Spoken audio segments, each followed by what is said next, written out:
എല്ലാവർക്കും നമസ്കാരം. എല്ലാവരും സുഖമായിരിക്കുന്നുവെന്ന് വിശ്വസിക്കുന്നു. ഇന്ന് നമ്മൾ ഉണ്ടാക്കാൻ പോകുന്നത് പച്ചമാങ്ങ കൊണ്ട് ഒരു മപ്പാസാണ്. ആദ്യം കുറച്ച് മാങ്ങ എടുത്ത് തൊലി ചെത്തി അല്പം നീളത്തിലും അല്പം കനത്തിലും അരിഞ്ഞെടുക്കുക. ഞാനെടുത്ത മാങ്ങ 300 ഗ്രാം ഉണ്ട്.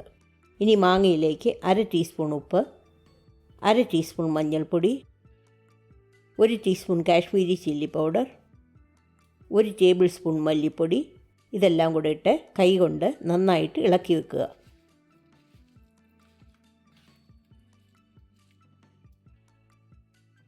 മപ്പാസ് ഉണ്ടാക്കാനായി ഒരു പാത്രം ഗ്യാസിൽ വെച്ച് 2 ടേബിൾ സ്പൂൺ വെളിച്ചെണ്ണ ഒഴിച്ച് ലോ ഫ്ലെയിമിൽ ചൂടാക്കുക. ഒരു ചെറിയ കഷ്ണം ഇഞ്ചി അരിഞ്ഞത്, 2 വെളുത്തുള്ളി അല്ലി അരിഞ്ഞത്, ഇത് രണ്ടും കൂടി ഇട്ട് 30 സെക്കൻഡ് മൂപ്പിക്കുക.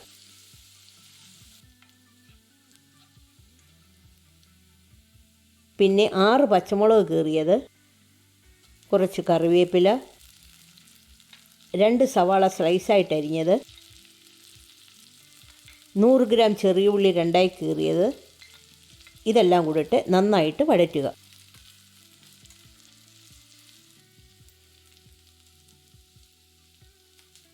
അതിലേക്ക് മസാല പുരട്ടി വെച്ചിരിക്കുന്ന മാങ്ങയിട്ട് 5 മിനിറ്റ് വഴറ്റുക.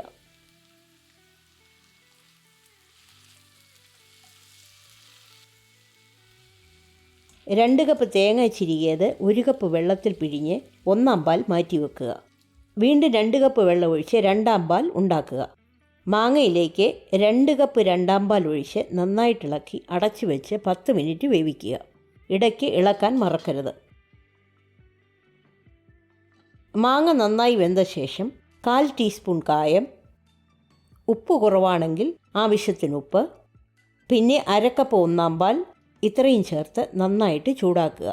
കറി തിളയ്ക്കാതെ പ്രത്യേകം ശ്രദ്ധിക്കണം. ഗ്യാസ് ഓഫ് ചെയ്യുക.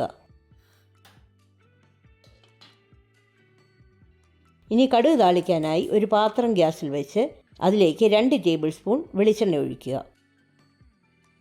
വെളിച്ചെണ്ണ ചൂടാകുമ്പോൾ 1/2 ടീസ്പൂൺ കടുകിട്ട് പൊട്ടിക്കുക.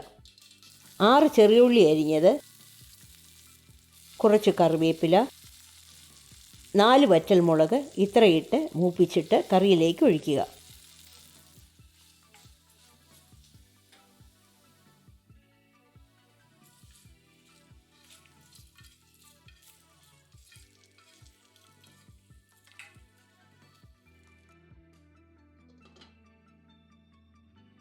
പത്ത് മിനിറ്റ് കറി അടച്ചു വെച്ച ശേഷം നന്നായിട്ടിളക്കി നമുക്ക് സെർവ് ചെയ്യാവുന്നതാണ്. ഈ റെസിപ്പി എല്ലാവർക്കും ഇഷ്ടപ്പെട്ടെന്ന് വിശ്വസിക്കുന്നു. ലൈക്ക് ചെയ്യാനും ഷെയർ ചെയ്യാനും സബ്സ്ക്രൈബ് ചെയ്യാനും മറക്കരുത്.